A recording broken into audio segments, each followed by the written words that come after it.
Sam Radwan is president and CEO of consultancy Enhance International. He joins us now to talk about recent M&A activity in China. Sam, China's regulator has encouraged foreign investment with easing of shareholder restriction on insurance companies. Would this drive foreign companies' interest to invest in China? I think the foreign players are going to approach the China market cautiously.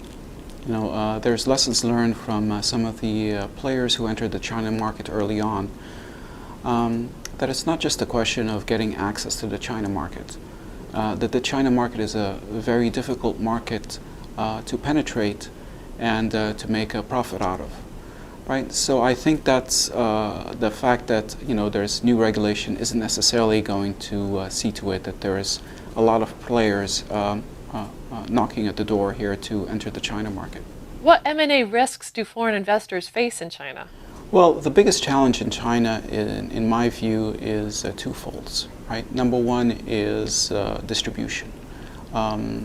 Gaining access to such a vast market is a difficult endeavor, and really foreign players, I don't think, can do it on their own. They need to rely on a good Chinese partner in order to be able to access distribution efficiently. Number two is the lack of focus on profit, right? And the willingness of some of the larger players to sacrifice profit for market share will make it difficult for foreign players to build a model that is profitable given the fierce competition in that space. Apart from traditional M&A, what other approaches exist for foreign players to enter China's insurance market? Well, another way to look at entering the China market is to look at how foreign players can bring their expertise and platform to the insurance market. A perfect example of that is UBI or telematics. Right? There's a lot of attempts to make that model work. But at the end of the day, to make that model work, it's not about the technology. It's about your knowledge of the insurance business and how to manage risk using these type of platforms. So instead of insurance companies trying to start their own foreign-based, UBI-based insurance company, right? Foreign players can look to actually provide or partner with the insurance company to provide their platform and their expertise in that area. For outbound M&A, what are the major concerns for Chinese companies? Well, the biggest concern lies more with the government, right? And there are two factors. Number one is the weakening RMB is of concern, and I believe will slow things down here for the next year or two. Right? And number two is the government needs to see to it that these type of acquisitions are very strategic in nature. A perfect example of that is Chaucer and China Re's acquisition of Chaucer.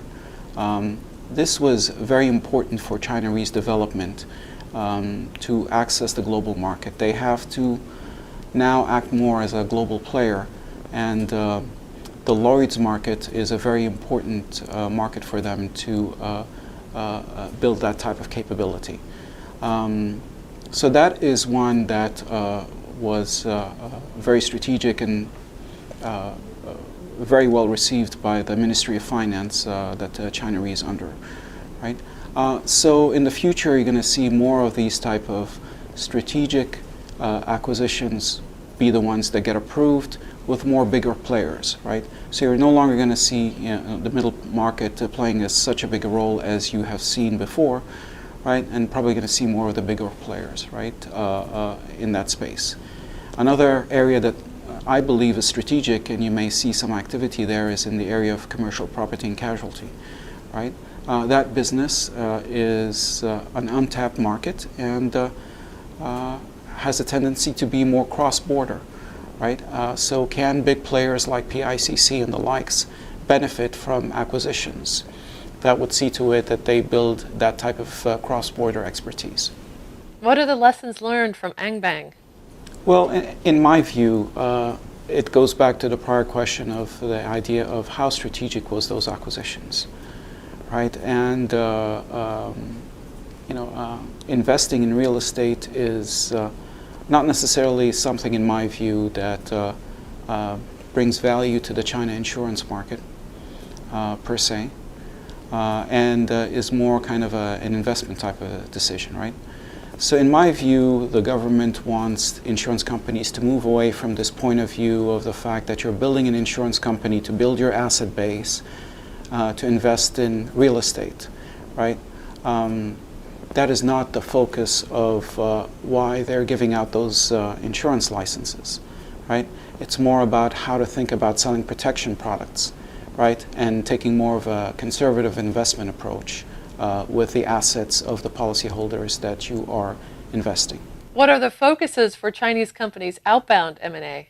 I don't think there is going to be a strong focus on outbound M&A in the near future, right? But once again, in terms of outbound M&A, they need to prove to the regulator, right, that what they're doing is going to bring value to the China market, to the China insurance market. It'll be interesting to see, but I would be skeptical to see the mid-tier type of players again having a focus on outbound M&A.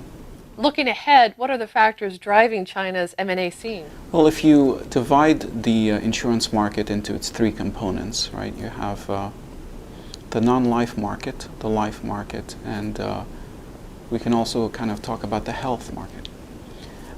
In my view, auto insurance is primarily the big driver of the P&C market right now, or the non-life market, right? More than 80% share.